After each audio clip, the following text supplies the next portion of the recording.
Friends आज क्षुद्र video एभली एक उदग्र तंत्रक्त समूहिनी क्रिया को शेयर करुच्ची जहाँ माध्यम कि कौन स्त्री हो झी तर योनि चक्र को सीधा सड़क भेद करें। योनि चक्र जहाँकि जीवर मूलाधार चक्र अटे, मूल पिंड अटे। जिते कौन तंत्रक्त समूहन क्रिया को यह मूलाधार चक्र उपर प्रयोग करा जाए सेतबेले व्यक्तिर समग्र मन मस्तिष्क इंद्रिय सही प्रयोग करुवा व्यक्ति चलचंचल व्यग्र हो उठा है। तार आज्ञाधीन होकर समस्त अभिष्ट को परिपूर्ण करी सूक्ष्म विधानटी को आपण मैंने क्षुद्र भिडियो माध्यम शिक्षा लाभ करूँ। जदि आप कौन स्त्री अथवा झील को लेकर गभीर चिंताहत मर्माहत अवस्था अच्छा आप लक्ष्य प्रपोजाल पाखे अग्राह्य होउची, आप लव अटाचमेंट पारना कि संभोग करने चाहते से स्त्री अथवा झील से सुजोग आपको दौना देखिए चमत्कार ढंग से स्त्री अथवा झील पाखु आपको लव अटाचमेंट प्रपोजाल मिल संभोग करने सुजोग मिल। मूलाधार चक्र बा योनि चक्र रे माता काली स्वयं अवस्थान रोचे। अंटा पाखरे थिबा स्वाधिष्ठान चक्र निम्नवर्ती अंचल योनि चक्र बा मूलाधार चक्र अवस्थित। यही मूलाधार चक्र को नहीं आज क्षुद्र भिडियो प्रस्तुति आपण मैंने अत्यंत सूक्ष्म भाव में कौन भारी सामग्री आयोजन न थाई कि जटिल मंत्र तत्वर आश्रय न थाई खूब सहज जदि भिडियो को आपण मैंने शेष पर्यंत गभीर ध्यान सहकार देखी नि गोटे थर ही आप सफल हो पारे। कौन स्त्री अथवा झील प्रेम संपर्क तरफ ही आपको मिलने लगे, संभोग संपर्क आवेदन मिलने लगे। भिडियो को शेष पर्यंत गभीर ध्यान सहकार देखो। चैनल को प्रथम बार आसुले और कंटेंट आपको रुचि रोते चैनल कर लाल कलर सब्सक्राइब बटन क्लिक करी बेल आइकन क्लिक करी और ऑल नोटिफिकेशन पर क्लिक करी चैनल को सब्सक्राइब कर जब कि आम जिते आपण सेवा यही तंत्र मंत्र भिडियो अपलोड करूँ ता सर्वप्रथम नोटिफिकेशन आपन पाखे पहुँचो और से सबको आप सर्वदूर देखिक किसी ज्ञान आहरण करेंगे। तेज फ्रेंड्स एवं नजर पकेबा शक्तिशाली तंत्रक्त समूहिनी संभोग क्रिया जहाँ माध्यम कि कौन स्त्री हो झील जो आप मूलाधार चक्र योनि चक्र उपरे क्रियाटी को निविष्ट करुँच से स्त्री अथवा झील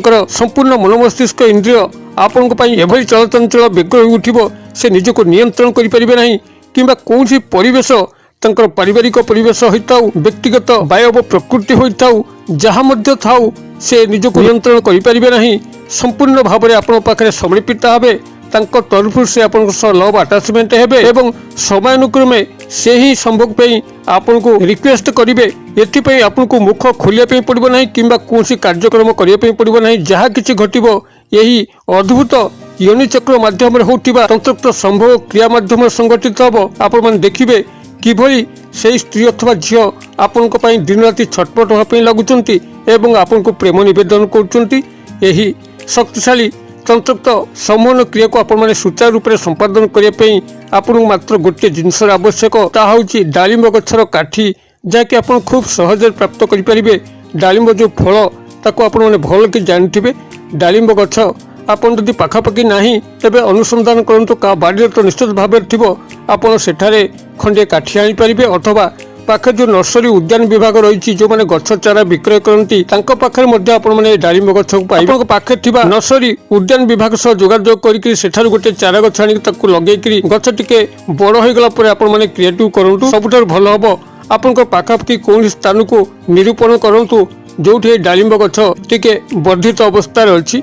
यही भाव में आप डालिंब गछ को निरूपण कर सारापर आपंकर उच्चता जी अच्छी से उच्चतार गोटे नाली फिता बा नाली सूता को पूजा सामग्री पंसारी भाई दुकान रू आणतु। एतिक आपने आनी सारापर जेकोसी शनिवार दिन प्रभात समय आप स्नान सहित शुद्धपुत होकर आपंकर उच्चता अनुजाई ये जो नाली फिता बा नाली सूताटी को आनी सांगे नहीं गोटे लोटा पानी और 2 गोटी धूपबत्ती अगरबत्ती सांगे नहीं से ही गछमूल को जातु डालिंब गछमूल को जातु सेठारे डालिंब गछ मूल जलार्पण करी एवं निज उच्चता विशिष्ट ये जो सूताटी को आनी सूताटी को डालिंब गछ सारा भल भाव गुड़े गंठी पकई दिंतु। डालिंब गछर खंडिया काठी जहाँकि आप हाथ में मापिले 11 अंगुली हो 11 अंगुली मापर गोटे काठी को से संग्रह करूँ। काठी को आपसी अस्त्र माध्यम छेदन करें और काठी को आनी सारापर काठीर गोटे कड़ को आपने कंटा जो भाव में मुनिया कराए से तांछिक मुनिया करूँ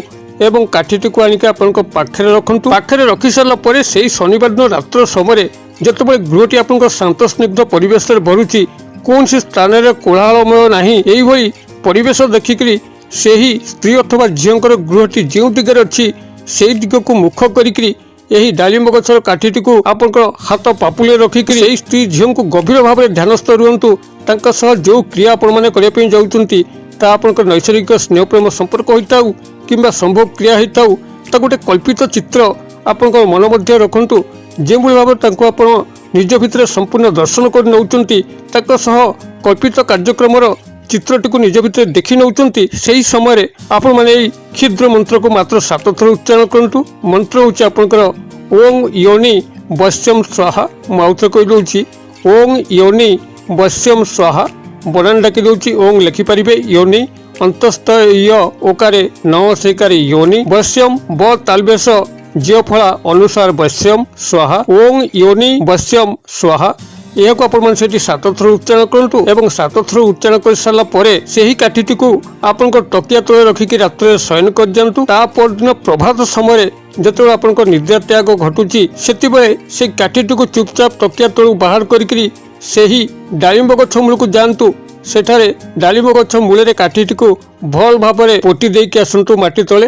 ଯେଭଳି ଭାବରେ କଣ୍ଟାକୁ ବାଡ଼ାଯାଏ ସେଭଳି ଭାବରେ ଆପଣମାନେ সেই ଡାଳିମ୍ବ ଗଛର କାଠିଟିକୁ ଯେଉଁ ମୁନିଆ କରିଛନ୍ତି, ମୁନିଆ କାଠିଟିକୁ ଡାଳିମ୍ବ ଗଛ ମୂଳରେ ପ୍ରହାର କରିକି ହିଁ ପୋତି ଦେବାର ଅଛି ଏବଂ ପୋତିବା ସମୟରେ ସମ୍ପୃକ୍ତ ସ୍ତ୍ରୀ ବା ଝିଅଙ୍କୁ ଗଭୀର ଭାବରେ ଧ୍ୟାନ କରୁଥିବେ ଏବଂ ମନ୍ତ୍ରଟିକୁ ପୁନରାୟ 7 ଥର ଉଚ୍ଚାରଣ କରୁଥିବେ ଓଂ ୟୋନି ବଶ୍ୟମ୍ ସ୍ୱାହା। ଏଇଭଳି ଭାବରେ ଆପଣ ସେଠି ପୋତିବେ। ଆପଣମାନେ ଜାଣିଥିବେ ଡାଳିମ୍ବ ଗଛରେ ଅନେକ ଅଦୃଶ୍ୟ ମାୟାବୀ ମୋହିନୀ ଶକ୍ତିମାନେ ଥାନ୍ତି, ଭୂତ ପ୍ରେତ ପିଶାଚମାନେ ଥାନ୍ତି, ଯାହାଦ୍ୱାରା କି ଯେତେବେଳେ କୌଣସି ଦୈବିକ ବଶୀକରଣ ଶକ୍ତି ସେଭଳି କାର୍ଯ୍ୟ କରେ ନାହିଁ, ଏହି ତନ୍ତ୍ରକ୍ତ ମାୟାବୀ ମୋହିନୀ ଶକ୍ତିମାନେ ଭୂତ ପ୍ରେତ ପିଶାଚମାନେ ଯେତେବେଳେ ପ୍ରୀତ ହୋଇଥାନ୍ତି, ସେମାନେ ଖୁବ୍ ଶୀଘ୍ର କୌଣସି ବଶୀକରଣ କ୍ରିୟାକୁ ସଫଳ କରିଥାନ୍ତି ଏବଂ ଆପଣଙ୍କର ଅଭୀଷ୍ଟକୁ ପରିପୂର୍ଣ୍ଣ କରିଥାନ୍ତି।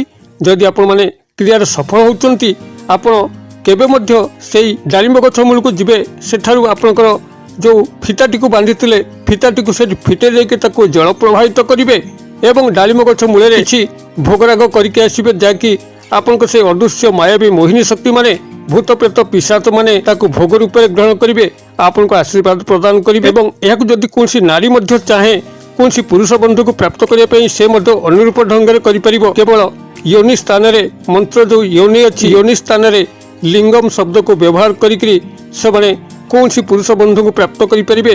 ଅବିକଳ ଯେଉଁଭଳି ଭାବରେ ପୁରୁଷମାନେ କୌଣସି ସ୍ତ୍ରୀ ଅଥବା ଝିଅଙ୍କୁ ପ୍ରାପ୍ତ କରିବା ପାଇଁ ବ୍ୟବହାର କରିପାରିବେ, ସେଭଳି କୌଣସି ନାରୀ ମଧ୍ୟ ଚାହିଁଲେ କୌଣସି ପୁରୁଷ ବନ୍ଧୁଙ୍କୁ ଯେକୌଣସି ଉଦ୍ଦେଶ୍ୟରେ ମଧ୍ୟ ବ୍ୟବହାର କରିପାରିବ, ବଶୀଭୂତ କରିପାରିବ। ତେବେ କ୍ରିୟାଟିକୁ ଆପଣମାନେ ଏଇଭଳି ଯଦି ନିଷ୍ଠାର ସହ ସମ୍ପାଦନ କରିଥିବେ, ଧ୍ରୁବ ସତ୍ୟ କୌଣସି ସ୍ତ୍ରୀ ବା ଝିଅଙ୍କର ପ୍ରେମ ସମ୍ପର୍କ ଆପଣଙ୍କୁ ନିଶ୍ଚିତ ଭାବରେ ପ୍ରାପ୍ତ ହେବ ଏବଂ ଭବିଷ୍ୟତ କ୍ରମରେ ସମ୍ଭୋଗ ସମ୍ପର୍କ ନିଶ୍ଚିତ ଭାବରେ ସ୍ଥାପନ ହେବ। ସେ ଆପଣଙ୍କ ଦର୍ଶନ ମାତ୍ରକେ ହିଁ ଏଭଳି ପ୍ରେମ ବିହ୍ୱଳିତ ହେବ, କାମ ବିହ୍ୱଳିତ ହେବ। ସେ ନିଜକୁ ନିୟନ୍ତ୍ରଣ କରିପାରିବ ନାହିଁ, କୌଣସି ବାହିକ ଶକ୍ତି ତାକୁ ରୋକିପାରିବ ନାହିଁ। ଏପରିକି ତା ନିଜର ମଧ୍ୟ ଯଦି ଅନିଚ୍ଛା ଥାଏ, ସେ ଅନିଚ୍ଛା ସବୁ ଇଚ୍ଛାରେ ପରିଣତ ହେବ, ଆପଣଙ୍କ ପାଖରେ ପୂର୍ଣ୍ଣ ସମର୍ପିତ ହେବ। କ୍ରିୟାଟିକୁ ଆପଣମାନେ କରନ୍ତୁ। কিভাবে চমৎকার ঘটছে কমেন্ট বক্সে সেয়ার করতু। ভিডিও ভাল লাগুলে লাইক করা ভুলতু না, সাংসাথী মহলরে সেয়ার করা ভুলতু না। ভিডিওর ক্ষুদ্র পরিসর মধ্যে মতো আজ বিদায় দিও। পুଣି ଆପଣଙ୍କ ସହ ଦେଖା ହେବ ଆଉ ଏଇଭଳି ଏକ ଶିକ୍ଷଣୀୟ ଭିଡ଼ିଓରେ। ସେ ପର୍ଯ୍ୟନ୍ତ ଦର୍ଶକ ବନ୍ଧୁ ଆପଣ ସମସ୍ତେ ମଙ୍ଗଳଙ୍କ କୃପାରୁ ଭଲରେ ଥାନ୍ତୁ। ରହୁଛି।